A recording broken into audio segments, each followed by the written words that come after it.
오늘 함께 나눌 말씀 마태복음 2장 1절에서 11절입니다. 마태복음 2장 1절에서 11절 말씀 함께 봉독하겠습니다. 헤로드 왕 때 예수께서 유대 베들레헴에서 나심에 동방으로부터 박사들이 예루살렘에 이르러 말하되 유대인의 왕으로 나신 이가 어디 계시냐? 우리가 동방에서 그의 별을 보고 그에게 경배하러 왔노라 하니 헤로드 왕과 온 예루살렘이 듣고 소동한지라. 왕이 모든 대제사장과 백성의 서기관들을 모아 그리스도가 어디서 나겠느냐 물으니 이르되 유대 베들레헴이오니 이는 선지자로 이렇게 기록된 바 또 유대 땅 베들레헴아 너는 유대 고을 중에서 가장 작지 아니하도다. 내게서 한 다스리는 자가 나와서 내 백성 이스라엘의 목자가 되리라 하였음이니이다. 이에 헤롯이 가만히 박사들을 불러 비율이 나타난 때를 자세히 묻고 베들레헴으로 보내며 이르되 가서 아기에 대하여 자세히 알아보고 찾거든 내게 구하여 나도 가서 그에게 경배하게 하라. 박사들이 왕의 말을 듣고 갈새 동방에서 보던 그 별이 문득 앞서 인도하여 가다가 아기 있는 곳 위에 머물러 서 있는지라. 그들이 별을 보고 매우 크게 기뻐하더라. 집에 들어가 아기와 그의 어머니 마리아가 함께 있는 것을 보고 엎드려 아기께 경배하고 보배합을 열어 황금과 유향과 모략을 예물로 드리니라. 아멘.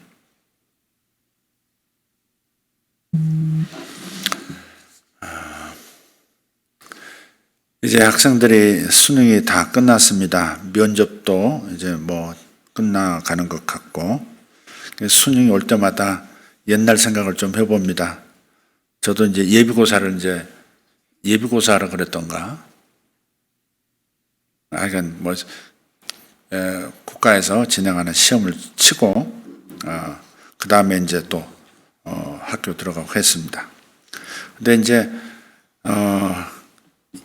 대학 입시 때만 그런 게 아니고 중학교 때, 고등학교 때 다 시험을 치렀는데 저는 이제 가장 힘든 그 과목이 수학이었습니다. 사람마다 다르더라고요. 수학은 너무 재밌고 수학은 너무 쉽고 그런 친구들도 있는가 하면 국어가 어렵다, 난 과학이 어렵다, 다 다르더라고요. 근데 저는 수학이 정말 어려웠어요. 네.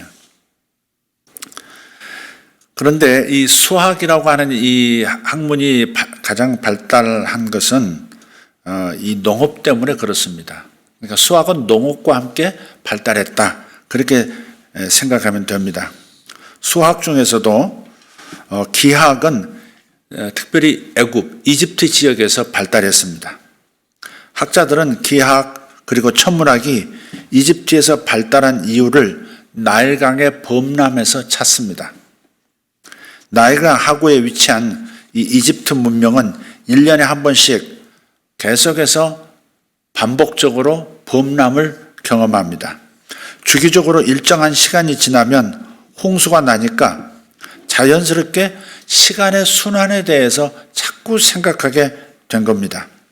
나일강이 범람하는 시간을 예측하는 것은 그들에게 있어서는 생사가 달린 문제입니다.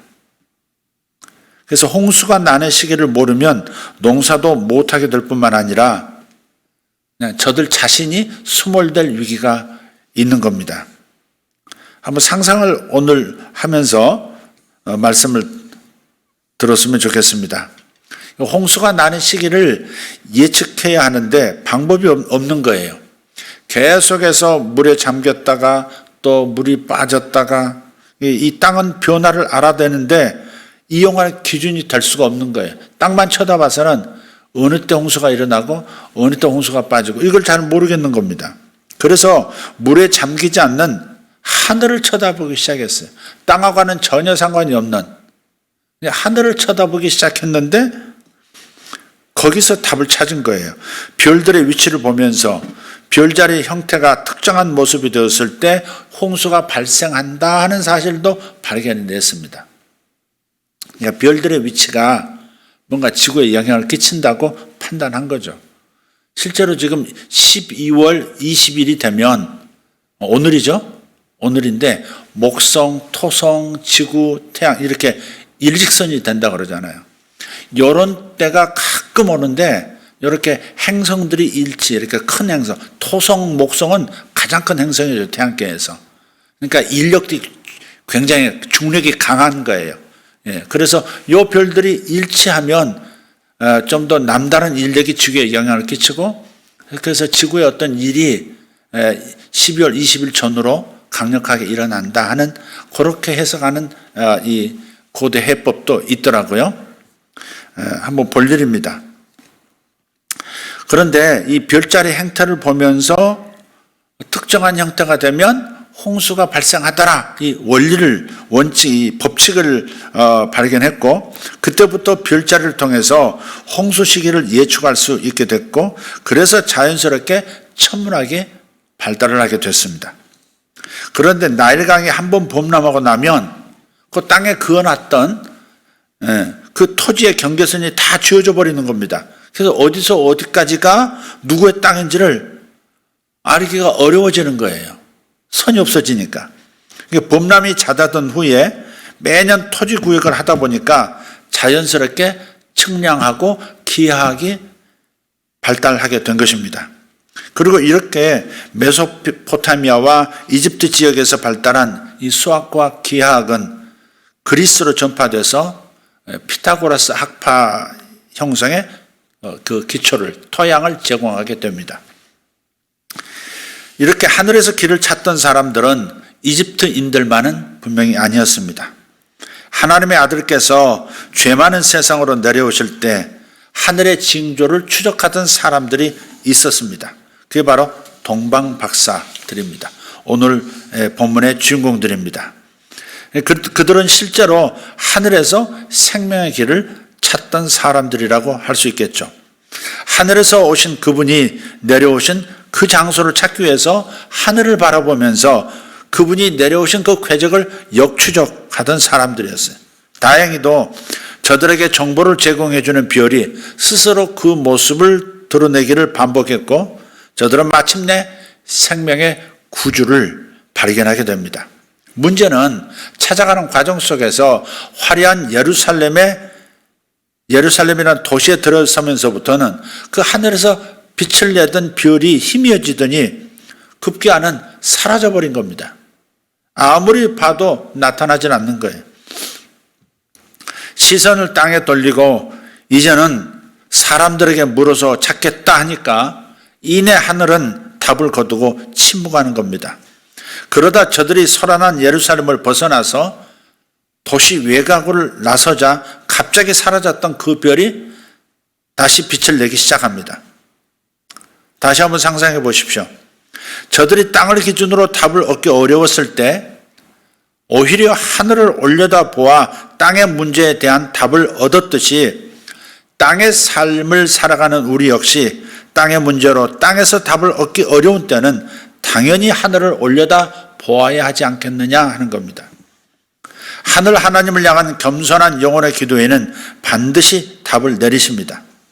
아무리 둘러보아도 답이 없거든 이제 우리들은 하늘로 고개를 향하게 해야 합니다. 그리고 그분을 주목해야 합니다. 새로운 생각은 어떻게 만들어집니까? 새로운 생각은 대체적으로 새로운 낯선 공간을 바라볼 때 절로 생각이 납니다.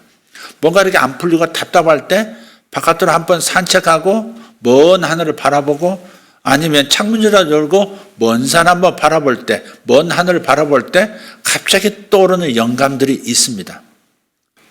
하늘의 길이 있다는 겁니다. 이것을 우리는 가끔 경험하곤 합니다. 골로새서 3장 2절 말씀에 위의 것을 생각하고 땅의 것을 생각하지 말라 그러셨습니다. 위의 것을 생각하고 땅의 것을 생각하지 말아라. 땅에 문제가 생겼느냐? 땅에 장애물이 너를 둘렀느냐? 빠져나갈 방법이 없느냐? 길을 못 찾겠느냐? 그렇다면 오히려 하늘을 바라보라. 그렇게 하나님은 말씀하시는 겁니다. 심지어 요한계시록 4장 1절에서는 이리로 올라오라 이렇게 말씀하기도 하세요. 땅의 일을 이 답답한 상황, 이 핍박받는 상황, 이 어려운 세상 속에서 도저히 미래가 안 보이더냐? 그렇다면 하늘로 올라오라. 이렇게. 이 불 소환해서 하늘에서 땅을 내려다보도록 미래가 어떻게 될 것인지, 무엇을 준비할 것인지 그것을 알려주시는 것이죠. 비록 이방인이기는 했지만 동방 박사들은 실제로 위의 것을 바라보는 사람들이었습니다. 고린도전서 13장 13절 말씀이 떠오릅니다.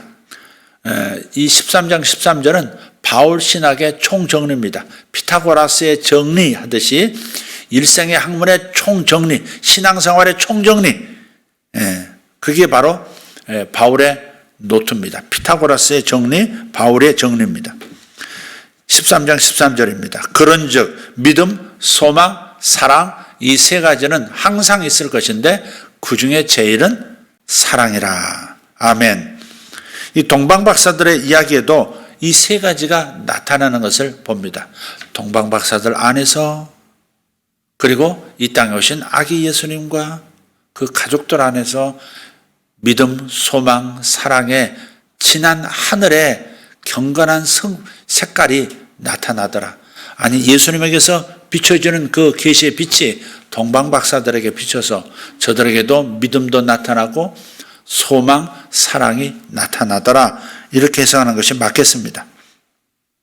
그리고 사도 바울은 이 내적 세 가지 요소가 외적으로 어떻게 드러나는지를 데살로니가 전서 1장 3절에서 밝힙니다. 너희의 믿음의 역사와 사랑의 수고와 우리 주 예수 그리스도에 대한 소망의 인내라 했습니다. 여기도 역시 믿음, 소망, 사랑이 나오죠. 그런데 믿음의 역사라 했고, 사랑의 수고라 했고, 소망의 인내라 했습니다. 첫 번째로 참된 믿음에는 역사가 나타납니다. 참된 믿음에는 반드시 어떠한 결과물, 역사가 나타납니다. 구원의 역사가 나타나고, 정말 믿으면 치유의 역사가 일어나고, 정말 참된 믿음을 가지면 능력의 역사가 나타나고, 은사가 나타나는 역사가 있고, 초자연적 경험이 역사가 되고, 응답의 역사, 해결의 역사, 기적의 역사들이 나타나는 줄 믿습니다.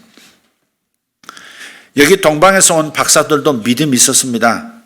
저들에게는 성경은 없었지만 창조주 하나님의 또 다른 책이라고 하는 자연을 통해서 말씀하시는 목소리를 저들은 들었던 겁니다. 별들의 속삭임을 통해서 하나님의 간접 음성을 들었고 그것을 저들은 확실히 믿은 겁니다. 그래서 길을 떠날 수 있었던 것이죠. 길을 떠날 수 있었다. 역사한다 그 말이죠. 믿으면 힘을 다해서 역사하게 됩니다. 갈 바를 알지 못하고 별이 어떻게 인도할지, 저 별이 확실한 건지 불분명할 수도 있을 텐데, 갈등이 일어날 수 있을 텐데, 얼마만큼 가야 될지, 돌아올 수는 있을지, 이 위험할 수 있는 이 길을 정말 가야 하는 것인가 하는 가족의 만류도 있을 수 있었고, 주변 이웃의 부탁도 있었을 텐데 저들은 떠나는 겁니다. 믿음이 있으면 역사하는 겁니다. 믿음이 있으면 역사한다. 그래서 믿음의 역사라 하는 겁니다. 믿음이 있는 사람들은 뭔가 역사합니다. 뭔가 역사를 이룹니다. 두 번째는 사랑의 수고라 말하죠. 사랑의 수고. 먼 동방의 땅에서 온 이 박사들은 더 먼 곳으로부터 오신, 이 땅에 오신 왕을 너무도 사랑했기 때문에 멀고 먼 길을 하룻길을 가는 것처럼 갔고, 자신들이 가져온 모든 것을 다 드리면서 그분께 온 몸으로 엎드리고 온 마음으로 절을 합니다. 이게 예배죠. 동방 박사는 지금 예배한 겁니다. 정말 사랑하면 어떤 수고도 마다하지 않게 되죠. 부모의 사랑도 그렇습니다. 부모의 사랑의 수고가 그래요. 어머니의 사랑은 자식들에게는 평생을 인도하는 별이 됩니다. 그래서 인생에서 간혹 길을 잃어서 방황해도 결국 다시 돌아올 수가 있게 됩니다. 어머니를 생각하고 가정을 생각하고 아버지를 생각하고 그러면서 그 방황을 끝내고 다시 인생의 제 길로 돌아오는 겁니다. 무엇보다도 하나님의 사랑에도 하나님의 수고하심이 나타납니다. 하나님의 사랑의 수고는 예수 그리스도의 일생을 통해서 구체적으로 나타나죠. 가장 강력한 계시로 예수님의 일생을 통해서 하나님의 사랑의 수고가 나타나는 겁니다. 가장 낮은 곳으로 임하시는 수고도 마다하지 않습니다. 외양간에서, 냄새나는 외양간에서 태어나셨고 그 냄새나고 촉촉한 가축의 먹이통에 누이셨습니다. 그리고 당시 가장 천한 직업으로 여기던 목동들에게 하나님께서는 가장 먼저 천사를 보내서 소식을 전하게 하셨습니다.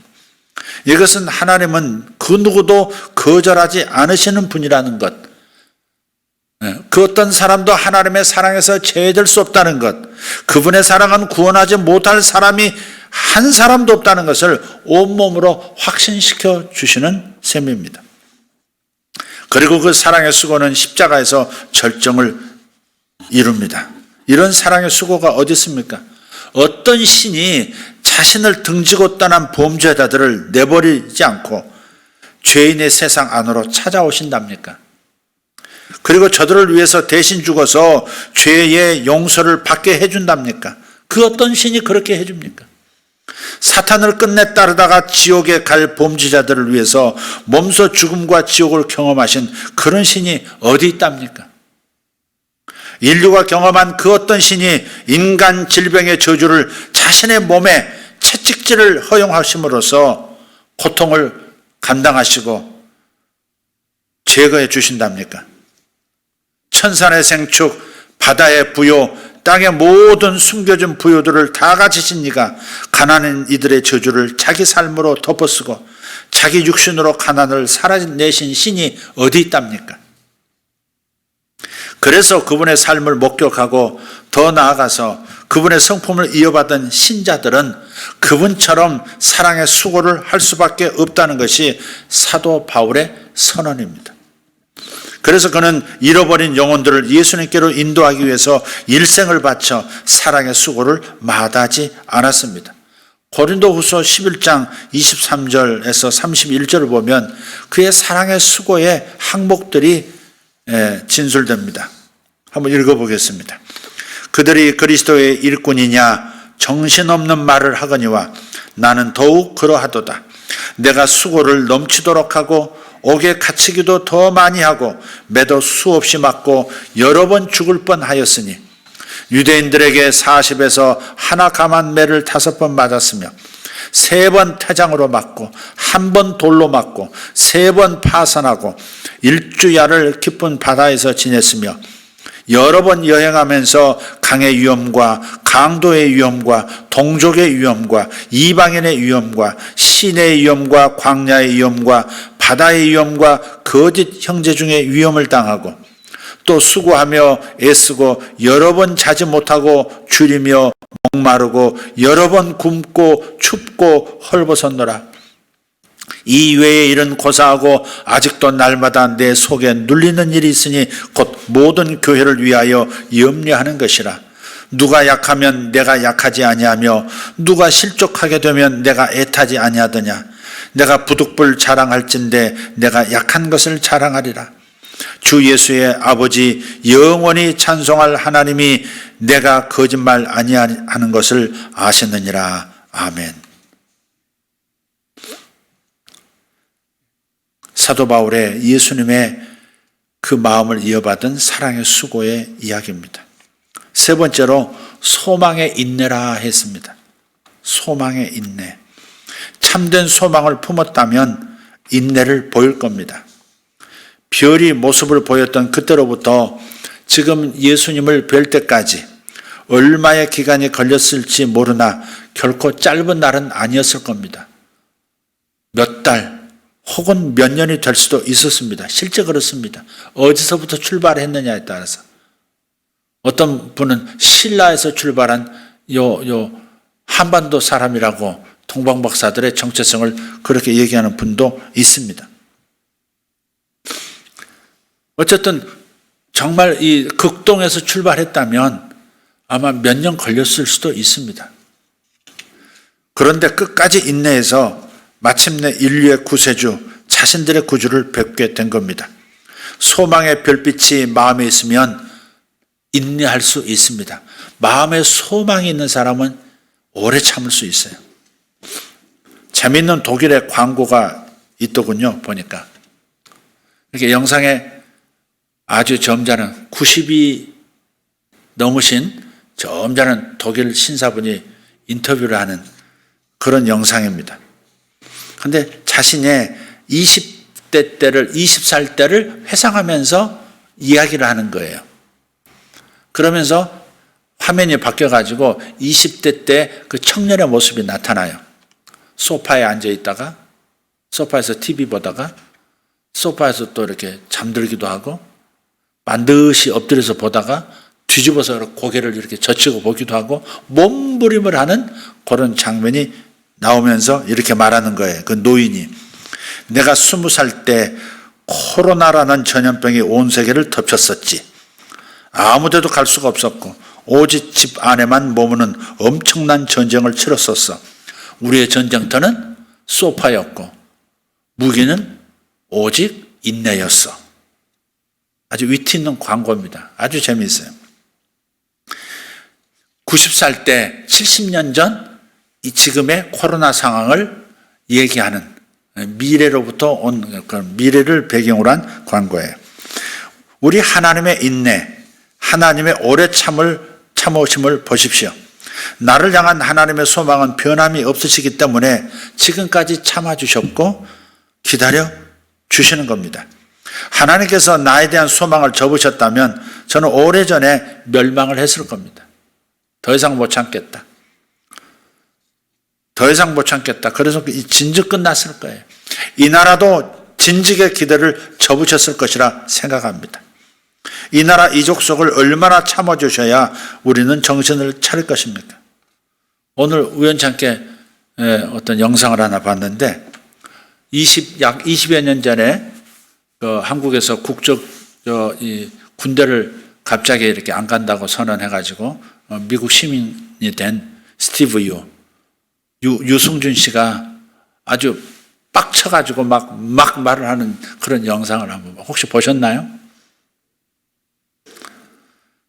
어떤 국회의원이 그랬던 모양이죠. 국민에 대해서 사과하라고 다시 또 그랬던 모양이에요. 20년 동안 한국에 발을 딛지 못하게 했잖아요. 불법자로 만들어서.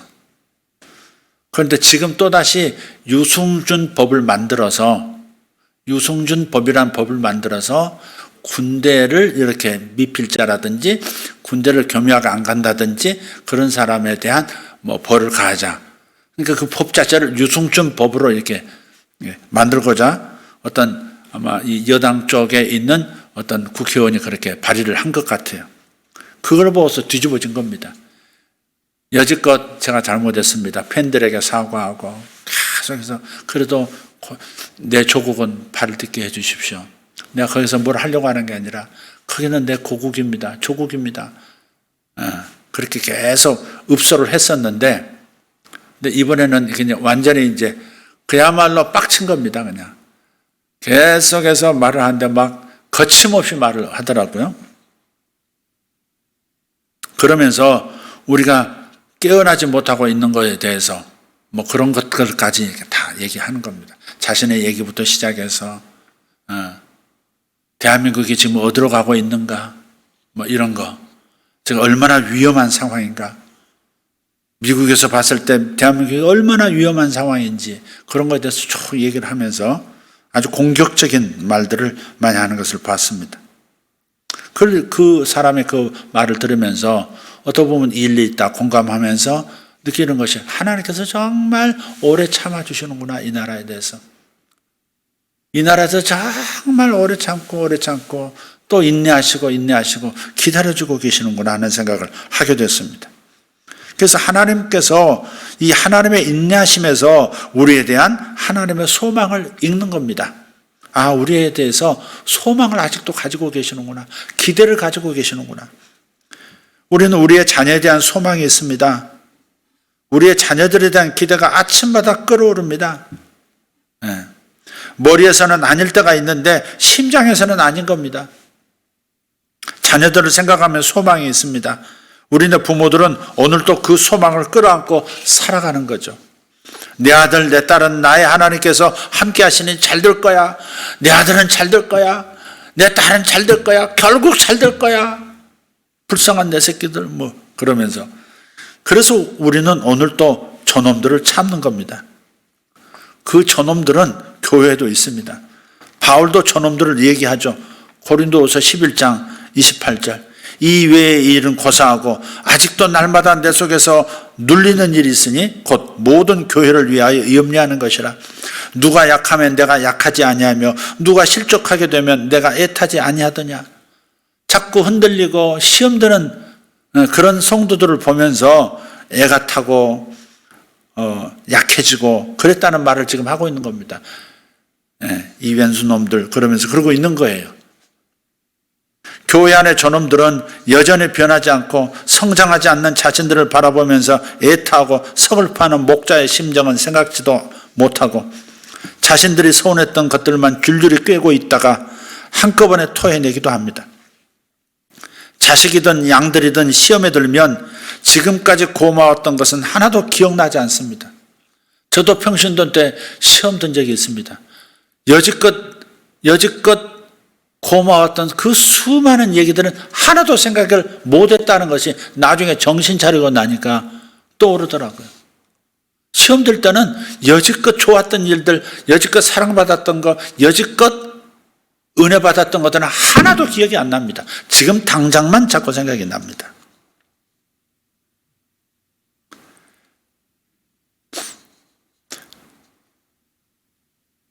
그래서 목원들은 목자들을 알아주셔야 합니다. 저는 기도에서 목자들을 위한 기도가 꼭 들어갔으면 좋겠습니다. 그 누구보다도 목자들을 위해서 기도해야 합니다. 그건 알아주셔야 합니다. 삶은 똑같이 힘이 들지만 양들의 상황에 일희일비하는 분들이 목자들입니다. 양들의 눈에 목자가 부족하고 그래서 헛술에도 목자는 목자만의 심장, 목자만의 마음을 가졌습니다. 그걸 알아주시라 이 말이에요. 부모가, 목자가 우리 하나님께서 오래 참으실 수 있는 이유가 있습니다. 소망이 그 이유입니다. 소망은 육신의 눈으로는 보지 못하지만 마음의 눈으로는 볼 수 있는 겁니다. 소망은 결과를 미리 보는 것이죠. 부모의 소망은 자식의 미래를 미리 봅니다. 목자의 소망도 마찬가지. 양들의 미래를 미리 봅니다. 그리스도 안에서 미리 봅니다. 기대합니다. 동방박사들 마음에 생겨난 소망은 이스라엘 백성의 미래, 인류의 미래까지 미리 보았던 것이죠.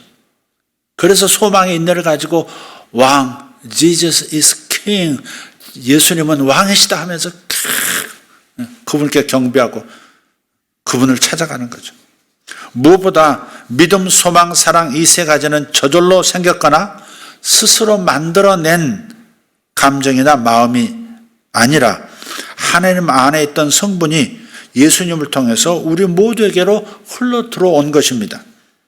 2000년 전 연약한 아기의 모습으로 구유에 놓인 예수님, 우리 왕을 바라보면서 이번 2020년 성탄절 우리 모두 마음을 새롭게 해야 하겠습니다. 그분께서 보여주신 믿음의 역사, 그리고 일생을 통해 보여주신 사랑의 수고, 그리고 소망의 인내를 마음으로 새기면서 우리 안에서 다시 예수님을 회복해야 되겠습니다.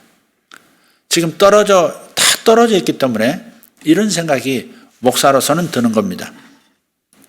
모여도 변화가 힘들고 모여도 하나님의 임재를 경험하지 못하는 경우가 많은데 흩어져 있으니 각기 떨어져 있으니 하나님의 임재라는 영혼의 양식을 어떻게 저들이 먹을까 하는 염려입니다. 성경을 보지만 성령의 감동이 없을 수도 있고 그나마 성경도 안 보고 예배도 참석하지 않고 떨어져 있으니까 이리저리 살다가 그냥 이제는 예배가 희미해지는 겁니다. 수요일 예배 시간, 금요일 예배 시간은 아예 뒤로 가버리고 주일에는 이제 생각나고 이런 수준으로 우리가 추락할 수 있다면 그게 타락이죠. 타락.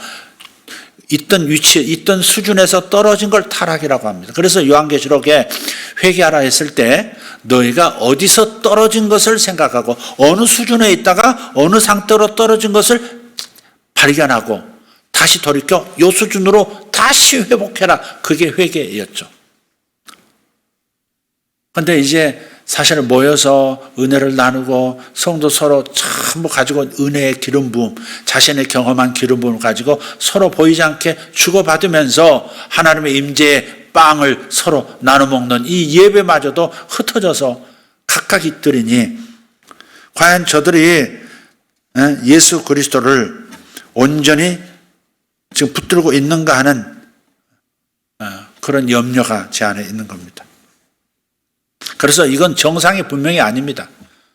우리가 지금 이렇게 떨어져 예배드리는 것을 정상으로 생각하시면 안 됩니다. 어쩔 수 없는 상황이라고 말하지만 이건 정상은 아니다라고 생각하셔야 되고, 마스크 쓰고 사람을 멀리해야 되는 거, 이거 자신을 보호한다고 하지만 이것도 정상이 아니라는 걸 생각하고, 이 빼앗긴 자유, 이런 질병으로 인해서, 이런 악한 상황으로 인해서 생긴 이 자유, 뺏긴 자유, 빨리 되찾아야겠다는 마음을 가져야 합니다. 정말 함께 모여도 쉽지 않은 경건인데 흩어져서 각계 전투하는 상황에서 이 경건을 지켜낼 수 있을지 저 자신을 봐도 그렇습니다. 그저 간절한 마음뿐입니다. 자신도 지켜야 하고 세상도 바뀌어야 하는데 정말 우리는 하나님의 은혜가 필요한 시간이 되었습니다. 이 2020년 성탄절에 다시 우리는 하나님의 은혜에 기대야 하겠습니다. 12월 25일 금요일입니다. 11시 성탄절 예배에 여러분 모두 한 분도 빠져 참석하시고, 그래서 예배를 회복하는, 비록 아직은 가정에서 온라인 예배를 드리는 거지만 예배를 온전히 회복하는 그런 계기로 삼으시기를 바랍니다. 예수님이 다시 한번 여러분 마음속에 가장 중요한 분, 아니 영원히 여러분의 생명이 되어진 그분을 다시 되찾는 역사가 예수 이름으로 있기를 예수 이름으로 축원합니다. 기도하겠습니다. 하나님 감사합니다. 하늘로부터 오신 분을 찾기 위해서 하늘에서 길을 찾은 사람들, 동방박사의 이야기가 오늘 말씀의 주제였습니다. 저들의 심정, 저들의 열심, 저들의 희생, 저들의 헌신, 하나님 우리 다 생생하게 기록되어 있진 않지만 그러나 우리가 상상해 볼 수 있는 은혜가 있어서 감사합니다. 하나님 그 멀고 먼 길을, 그 위험한 길을, 그럼에도 불구하고 왕이신 그분의 탄생을 찾고 세상에 알리고 예배하기 위해서 찾아왔던 동방박사들의 그 중심을 주님 우리에게 다시 한번 부어 주시옵소서. 기름 부어 주시옵소서. 동방박사들이 가졌던 그 믿음의 역사와 사랑의 수고와 소망의 인내를 우리 안에 부어 주셔서 오늘 이 시대를 이겨내게 하시고 나를 이겨내게 하시고 하나님 불경건을 이겨내게 도와 주시옵소서. 그래 경건에 이르는 자들이 되게 하여 주시옵소서. 감사합니다. 어려운 시간을 보내는 하나님 가정들, 성도들 하나님 축복합니다. 잘 버텨내게 하시고 10년 뒤에, 아니 1년 뒤에라도 금세 이때를 기억하면서 그때 그랬었지. 그렇지만 하나님의 은혜가 오히려 우리를 이끌어 주셨지. 그때 성탄절에 우리에게 주셨던 메시지, 바로 그것이 나를 다시 붙잡아 주셨지.